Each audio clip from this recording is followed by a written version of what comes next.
Voilà, un super poisson de barrage. Ça fait plaisir. Plein milieu de la matinée, là, c'est top. Il fait beau. Voilà, un poisson pris avec bonhomme de neige hot chili, avec les pop-up de la même gamme, et de la pâte d'enrobage. Là, on voit vraiment un effet de la pâte d'enrobage parce que c'est une ligne que j'avais redéposée à même pas 1 heure avant. Donc, super poisson. Là, depuis quelques jours, les poissons avaient l'air d'avoir un peu déserté la zone, ou en tout cas de plus se nourrir. Donc, pâte d'enrobage a sans doute fait l'effet. Voilà, on va la remettre à l'eau, puis je vais vous expliquer un peu comment on procède pour faire cette fameuse pâte d'enrobage. Allez, on va la remettre à l'eau. Bonjour à tous, donc on vient de remettre ce super poisson à l'eau. Je vais vous présenter maintenant la pâte d'enrobage. Donc pour faire cette pâte d'enrobage, on a besoin de trois éléments. Donc le sachet de préparation, du dip et un petit peu d'eau. En fait, c'est un mélange de farine ultra attractive avec à la fois côté attraction et à la fois côté mécanique pour justement avoir une pâte d'enrobage qui se dissolve vraiment dans le temps. C'est-à-dire qu'elle n'arrive pas au fond et un quart d'heure après, tout est dissous. Ça ne sert pas finalement à grand chose. Donc dans ce cas-là, autant pêcher avec un stick. Alors pour ce faire, moi j'aime bien utiliser, donc on peut mouiller la farine avec tout ce qu'on veut. Moi j'aime bien utiliser à peu près la moitié d'eau et la moitié de dip. Donc j'en ai versé dans le coin de ma boîte. Hop. On va mettre un petit peu de dip dedans. Voilà.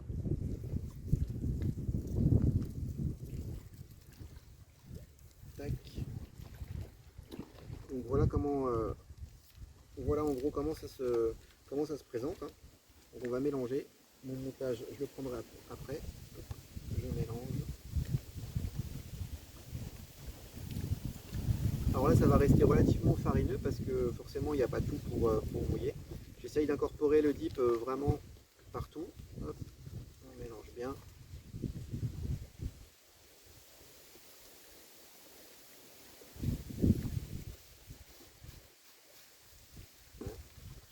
J'ai mis du dip à peu près partout. Et après, donc, on va affiner le mouillage. Un peu d'eau avec ma main comme ça. Hop. Voilà. Et après, donc, on va mélanger, on va rajouter de l'eau petit à petit jusqu'à l'obtention d'une consistance un petit peu comme de la pâte à modeler. Voilà, je mélange bien. C'est un produit qui se travaille très facilement.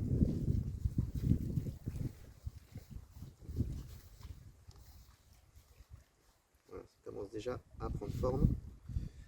Je vais rajouter un petit peu d'eau.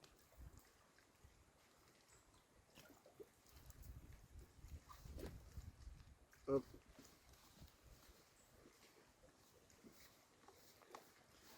Voilà, je prends bien les bords de farine. Je retrouve tout pour faire une boule. Je prends tous les petits morceaux qui se trouvent dans la boîte. Hop, hop.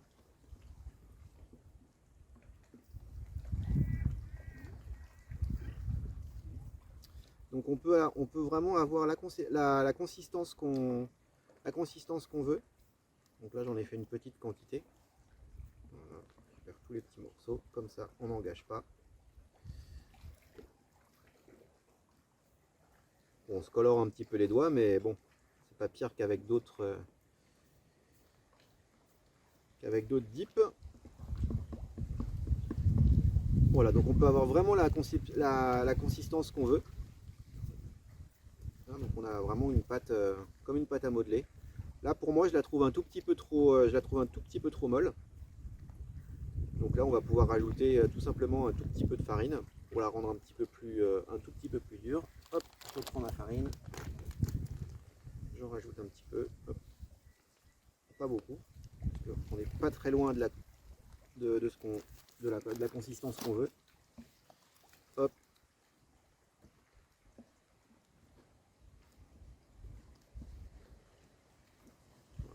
là j'ai rajouté de la farine. On remalaxe bien.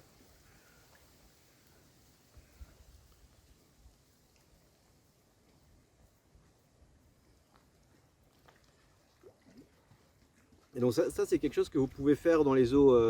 Donc là on est au mois de novembre. On est début novembre, on est le 1er novembre. Et les eaux commencent à se refroidir quand même. Et on peut vraiment, on peut dans les eaux chaudes rajouter de l'huile dedans, de manière à avoir vraiment une diffusion vraiment verticale avec l'huile. C'est hyper intéressant. Donc en fait vraiment le gros intérêt de ça, c'est que vraiment on peut humidifier le mélange de farine avec vraiment ce qu'on veut. Donc pour ceux qui aiment bien pêcher avec des bouillettes au foie ou des choses comme ça, on peut mettre du liquide de foie. Moi j'aime bien quand même mettre mettre au moins, alors c'est vraiment pour l'aspect mécanique, pour avoir un produit bien collant, j'aime bien toujours mettre au moins la moitié d'eau dedans, ce qui permet d'avoir quand même le côté un peu collant de la pâte. Donc après si on veut vraiment, donc là elle est utilisable telle quelle. Hop, voilà. Comme il me reste un tout petit peu de farine dans le fond de mon bac, on va pas gâcher. Donc hop, je récupère tout de la farine que j'ai dans mon bac.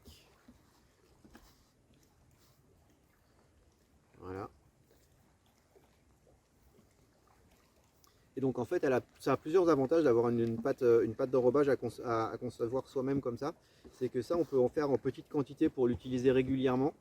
Ce qui permet d'éviter d'avoir dans son pot, comme on connaît tous sur les pâtes d'enrobage déjà faites, des fins de pot qui sont tout secs, qui sont plus utilisables et qu'on est obligé de jeter.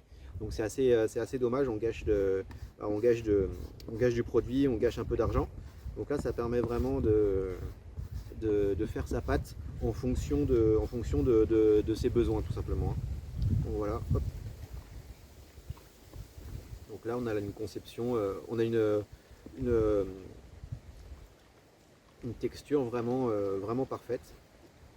Donc voilà, là, hop.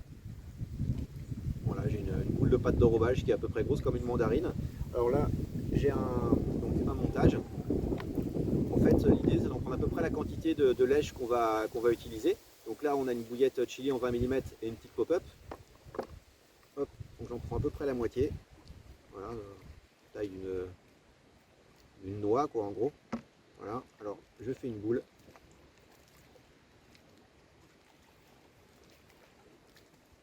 À peu près une boule, voilà, tout simplement, que je vais écraser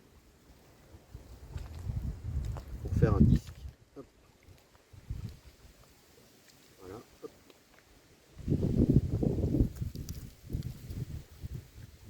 Crac. Et maintenant, j'ai juste à placer mon neige dedans. Et voilà, et je referme mon disque. Tac. Autour de ma pâte.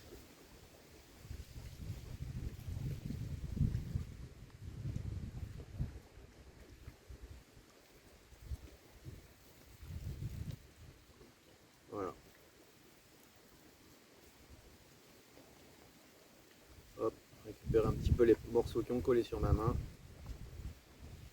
Et donc voilà, mon neige est enrobé.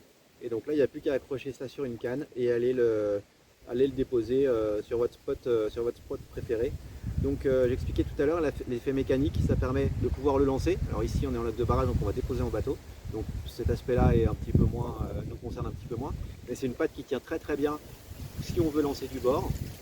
Ça tient sans problème et ça a une diffusion. Alors c'est assez difficile de parler de la durée de diffusion, ça va dépendre aussi de l'activité des blancs, ça va dépendre du courant si vous êtes en eau courante et vraiment de la température de l'eau. Donc là avec une température de l'eau qui est à peu près 16 degrés, bon après en surface c'est compliqué, on pêche entre 6 et 8 mètres d'eau, donc c'est compliqué de prendre la température au fond, en tout cas on ne l'a pas faite. Donc du coup on est sur au moins 2 heures de dissolution, vu que le poisson qu'on a pris tout à l'heure sur lèche, il restait encore de la pâte.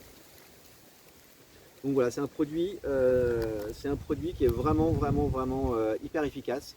On a travaillé assez longtemps dessus pour vraiment avoir ce côté attraction et mécanique. Et là aujourd'hui on vous présente vraiment un produit vraiment abouti, assez différencié des autres marques, assez différenciant pardon, des autres marques d'appât. et c'est vraiment un produit qui est vraiment top et qui pourra vraiment rajouter un plus en termes d'attraction autour de votre échelle. Voilà, n'hésitez pas à nous solliciter sur nos réseaux sociaux si jamais vous avez des questions sur ce produit, on y répondra avec grand plaisir. Sur ce, je vous souhaite de passer de bons moments au bord de l'eau et je vous espère et je vous souhaite de prendre des poissons comme celui qu'on vient de prendre parce que c'est vraiment un poisson génial. À bientôt!